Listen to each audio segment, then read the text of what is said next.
Well, Aubrey, I'm going to take you down into the Consolidated gold mine.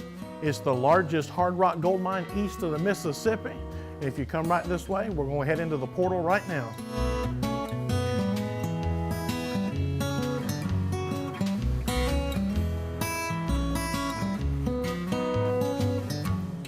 In 1828, a young man by the name of Benjamin Parks discovered just by accident something that caught his eye, and after he examined it real well, he determined that it was gold. So he was on a deer hunt and he was walking along and he tripped over this rock that's kind of shiny, and he looked down at it. And one of my favorite quotes of the gold rush is what he said after that. He said, "I took a pan and I turned over the earth and it looked like the yellow of an egg. It was more than my eyes could believe." Well, after that started. The word got abroad and everybody came to this area looking for gold. And it was the first major U.S. gold rush, with over 15,000 miners descending on this little bitty spot in the road, all looking for gold. And they were panning for gold. Now, you think of a miner, you think of somebody out in the river in the stream with a gold pan, and we'll learn how to do that today. And they were panning for what's called placer gold. And that's gold that has been washed away or eroded out of the mountains naturally over time and down into the riverbed. So that's kind of easy mining, but it don't take long for a whole bunch of miners to get all that easy gold. So then they have to start looking for other methods. Now, a whole lot happened between that first gold rush in 1829 to today where we are now. But this mine started in 1898, so a lot of history happened in between. But when they got to this point, they were doing hard rock gold mining. So think of this as they've been panning in these rivers and streams, and they've been finding little bits of white quartz rock. And inside of that rock, they're seeing little bits of gold. So the natural thing for them to do is they're going, hey, we're going to go find where this rock is coming from. So they start following it deep underground in little veins, or what we call ribbons of quartz rock. So this mine is here because the miners were looking for that quartz. Now, what we're looking at right here is one of the largest veins of quartz that was ever found in the United States. And of course, it's not here anymore because the miners mined it out. All the way from the bottom, they mined up until it blasted out of the side of the mountain. So this was a huge vein of quartz that was called the night vein. In a single day, over 54 pounds and 9 ounces of gold came out of this spot right here. Now this took weeks and months to blast out, but imagine one day 54 pounds, 9 ounces of gold. I mean, you find that much gold today, we'll split it, all right? Yeah, we won't tell anybody, all right? Yeah. Well, as we come down this side right here, I'm going to be able to show you a vein of quartz, and that's what the miners were looking for when they were down here in the gold mine. And of course, that's where you're going to find all your gold. So if you'll get right here and look right over here on this side, you'll see that pretty white rock that runs in a ribbon through the mountain.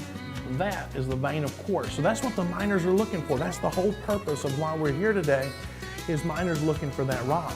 Now you see all that shiny stuff that's up in there that sparkles real good? You know what that is, right? Oh, come on, you know what that is. What's all that shiny stuff? You tell me. It's gold.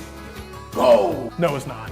All that glitters is not gold. Remember that. All that shiny stuff up in there is little bits of mica and iron pyrite. The gold that's inside the rock is so small that the miners have to use chemicals to get it out. So they call it flour gold because it's about the size of a grain of cooking flour. So imagine we'd have to drill holes into that rock right there, use our dynamite to blast the rock out of the mountain, and then the miners would crush it into a fine powder and use a chemical treatment to get it out. So it's a lot harder to do than some people might think. It's not just about going underground and finding nuggets. You're looking for white quartz rock, just like that right there. All right, so now that we're down in the gold mine, I'm gonna teach you how to drill holes in the rock.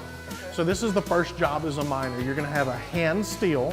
So you see this is just a piece of iron rod. It's got a little star on the end of it. And your job is going to be drilling holes in the rock. You have to be a little strategic with where you put them, because inside of those holes, you're gonna pack them full of dynamite. And of course, we'll have our explosion and we'll be able to remove the rock from the mine. So as a miner, you'd start off doing it like this. You'd get your hole started. So you're gonna give it a good solid hit and a turn. So that's how the miners are gonna do it. Now this rock's really hard. I mean, it's a hard rock gold mine, and this stuff is really tough. So at the end of the day, a miner's typically gonna get about 2 or maybe 3 holes finished by the end of his work shift. He's gonna work a 12-hour shift. Now at the time, this job paid more money than about anywhere else in town and a miner could get paid at 90 cents for every 12 hours. So this place had lots of people working, about 600 employees at its peak. So it was a big deal to work at the gold mine. But you're drilling these holes in the rock day in and day out. Now the hole's gotta be really deep. So we're gonna have different lengths of these bits that we're gonna use, but even longer than these. So when you're using a long bit, you have to have a partner. So you'll be my partner today. One person is to hold it and one person is to hit it. So if you'll grab a hold of it right there, and then you're gonna have to grab hold of it pretty firm there, and then they don't trust me with a big hammer anymore, but a miner would have a little bit of a bigger sledgehammer, and then I would be the one coming in, and then you would have to give it the twist. And then you and I would get this rhythm going together. Now, I have to tell you that while we're doing this, we would be using a candlelight. How much do you trust me? Just not enough to say. I'm lying right now. Imagine how many miners might have gotten their hand in the wrong place or got out of rhythm with each other and ended up hitting their friend. So this was a pretty tough job. So the miners would really have to work together. A lot of fathers and sons would work together and get this rhythm going and work all day. You ready to quit your job and become a miner? No. I'll show you a way to speed this up when we get to the end of the tour, because this is a little bit of a harder way. Why don't you head that way and I'll show you a faster method, okay? Well, head right this way and I'll show you how many levels we're built on.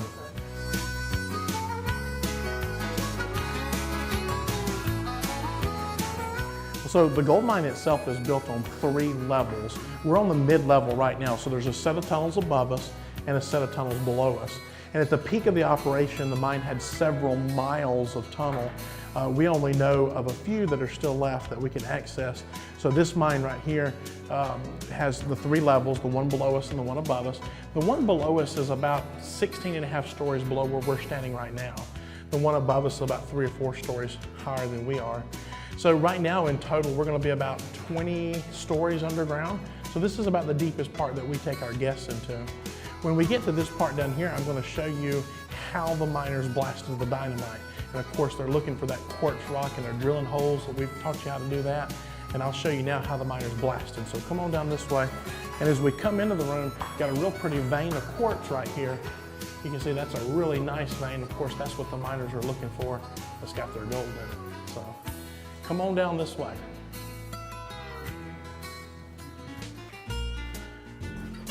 So a couple of mining terms that you're going to need to learn while you're down here is if your boss sends you to do something, you're going to kind of need to know what he's talking about. This is the face of the mine.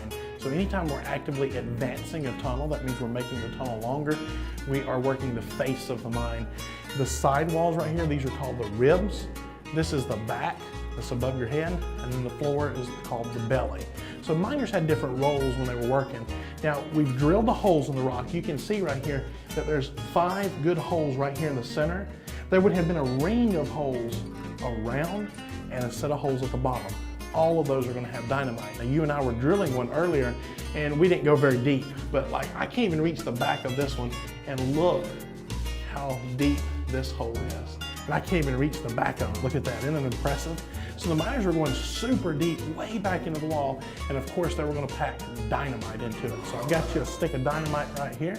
That's about the size of a stick of dynamite that the miners would use, and they're gonna put several sticks, maybe 8 or 10 of them, into this hole and pack them in really tight. They're gonna fuse them all together. So now you've seen on TV before those big boxes with the push handle on it. Well, the mine didn't use those because at the time they weren't made to blast as many sticks of dynamite as they were gonna blast. So they had to use fuses. So they were all fused together, they lit the fuse, and the miners went to a safe place. They could not leave the mine fast enough before that blew up. So they had to get into a side corner, a little pocket on the side of the wall, in order to be safe from this massive wave of pressure that was going to blow down the hallway. So all these in the center would blow up first, then the ring around the edge would blow up next and would cause the wall to implode on itself. The dynamite at the bottom would be the last to blow up, causing all the pressure to go up, breaking all these rocks into smaller pieces. And then guys would come in and they would scrape the ribs, the back, to make sure that no loose rock would fall on anybody when they came in to take all this rock out of the mine. Of course, then all that rock was crushed up and the gold was extracted. So a little bit of a hard process, but while you're working underground, a miner's going to experience at least one blast during his shift. So everybody was prepared for that moment. So you ready to light some dynamite and see what happens? Can you run fast?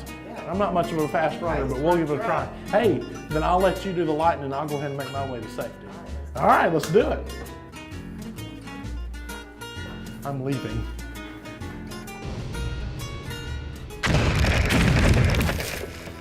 So I told you earlier that the miners were working mostly by candlelight. Now, when this mine operated, they did boast electric lights in the tunnels, and it was some of the first that were ever put underground. And it was a really big deal for our town that they brought in the electric light bulb. But a lot of the miners, when they're working the tunnels, they couldn't obviously have an electric bulb while they were blasting, so they worked by candlelight. So I'm gonna turn the lights off. Kind of give you a moment, get your eyes settled, and then see what it kind of would have been like drilling holes into the rock and working simply by candlelight. Now earlier we were drilling that hole and I asked you how well you trusted me and I was swinging that sledgehammer. What about me swinging it almost in the dark? What do you think about that? I trust you. You still trust me? I do. I'm taking applications for jobs, so yeah, we're gonna do it. But this is it, man. This is all the light that you would have while you work. So this is a 1903 Alice Chalmers drifter drill. So this really sped production up quite a bit. This was an air-powered drill that was able to cut holes into the rock much faster and much deeper than doing it by hand. So in the larger tunnels, like the one we're standing in here now, they would bring these drills in and cut those holes for dynamite. So this one still works. At the time, it was meant to be free moving on this arm and free moving by turning a handle and cranking it into the wall. And when it hit the wall, it was like a jackhammer. It would rotate and bang in and out. So this one still works. We're gonna keep the air pressure turned down just a little bit for the safety of our drill, but we're gonna kick it on and kind of give you an opportunity to hear and see what one looks like. Are you ready? All right. Yeah, sure. Come over here on this side and stand right here. And then what you're gonna do is turn this handle straight down. You ready?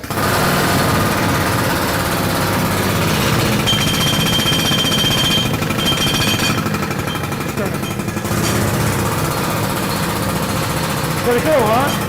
Yeah. So, and then just turn that handle back. All right, my friends. So today we're going to do a little gold panning. So we've got some material in here, and what it is just sand, and inside this sand is hopefully some gold. The type of pan you're using today is more indicative to the time frame that we like to go back to or refer back to with the gold mine in the late 1800s, early 1900s. There is no ridges in these pans, so it's more of a finishing style pan as well. So to get started with panning, you'll take your pan, dip it just nice and gentle down in the water. You're just gonna wanna fill that pan up with water at this point. There you go, don't worry. You're not gonna lose anything. Just bring it back above the water. And you're gonna start shaking nice and gentle side to side. Now, as you're shaking, very important not to shake any of the sand out of the pan. If you do shake some sand out, you're being a little worried about losing some gold. Yes, absolutely. Now, about 15 or 20 good shakes, just like what you're doing. Just start tilting that pan down and away from you a little bit. In these pans, we have little red lines painted around the pan. That's what you kind of want to shoot for with the sand. There you go. Keep on shaking real well. There you go. Just kind of working that sand up that red line. That's it. And once you get about right there, it's a perfect stopping point. You're going to always want to leave your pan at a slight angle, just like what you had to work the sand up to the red line. Take that pan with that angle and go straight down in the water to the bottom and straight back up.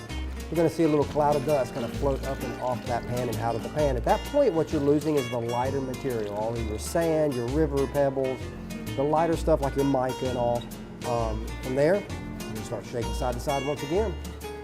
There you go. Start getting that sand moving around. Remember, gold itself is 3 times heavier than iron, so as you're shaking that pan side to side, you're agitating the sand enough to allow the gold to settle through the grains to the bottom. And the angles is extremely important part. There you go. So you're at the red line. Leave that at an angle. Remember, always lay it forward and go straight down, straight back up. That's it. Perfect.